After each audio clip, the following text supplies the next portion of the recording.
Hey, it's the Outdoor Analyst. I wanted to do another really quick video while I was out here. I feel like a few times I've said I really like the relief edge on a few knives and I don't like it on others.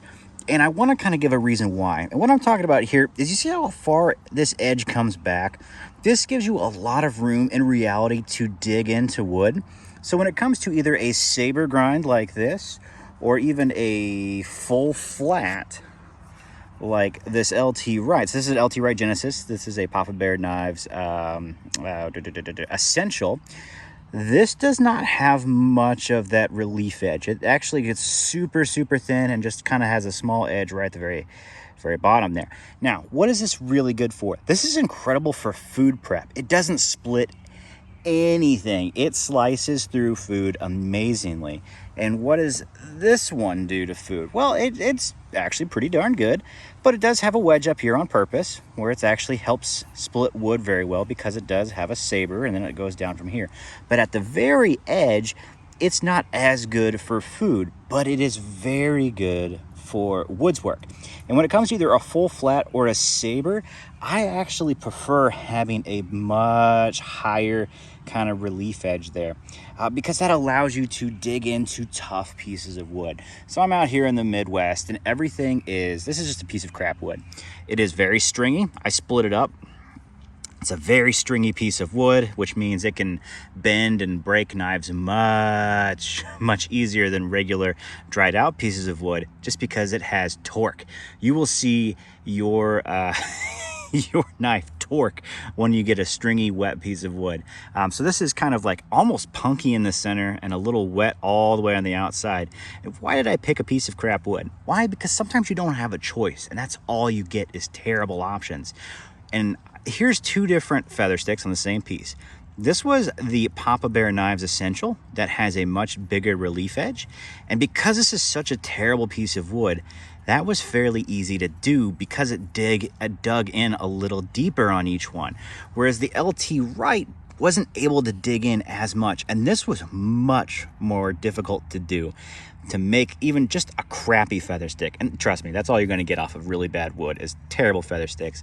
I'm not bringing wet green pieces of wood where you can have these huge long strings of beautiful feathers.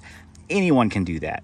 Terrible wood is where you actually get to do the hard work. Now, these will work. This will actually, you can just like cut this right here and you have two. This will start a fire, no problem. Put some other sticks on top of it without an issue. So is that really an issue? Not really, but this was the same. Actually, this is probably about half the amount of effort, and you get twice the the feather stick off of it. And if you're actually new to this, you'll realize how hard it is to feather stick crappy wood. You'll see people on YouTube and you'll just be like, wow, they're so good and amazing. And then you go out and you actually don't have like really good wood. You have nothing but horrible, wet, stringy hardwood. And you're like, wow, this knife sucks.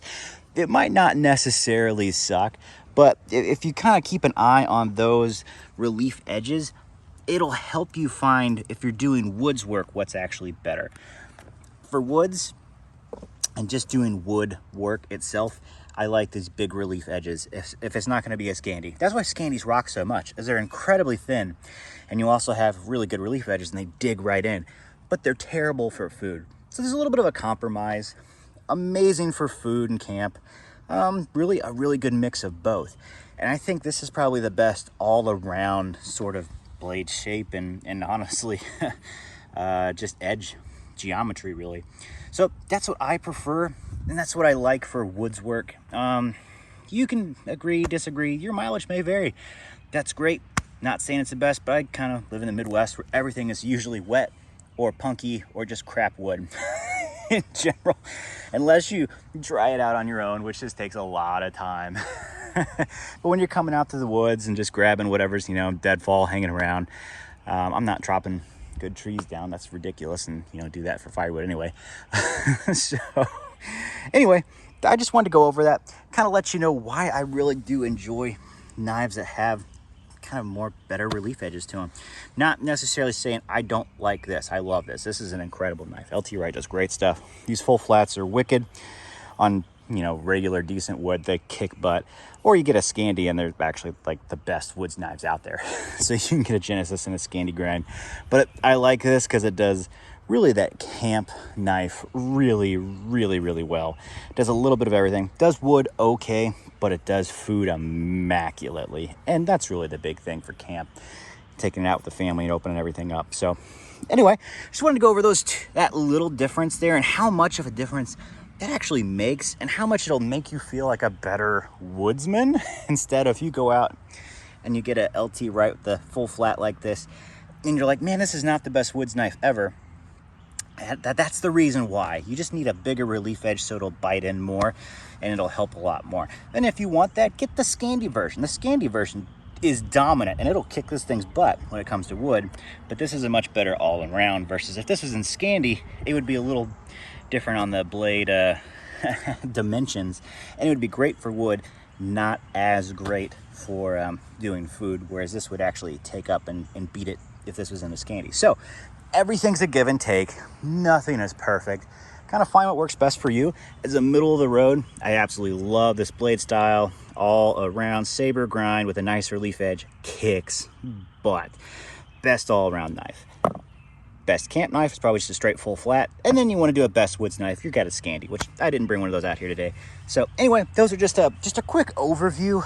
I know a lot of people already know that, but it's nice to kind of see it and kind of see a little bit of the difference and the effort that goes into it. And yeah, well, that's all I got for today. Like, subscribe, would really appreciate that. And you know what? I will catch y'all on the next one. Peace.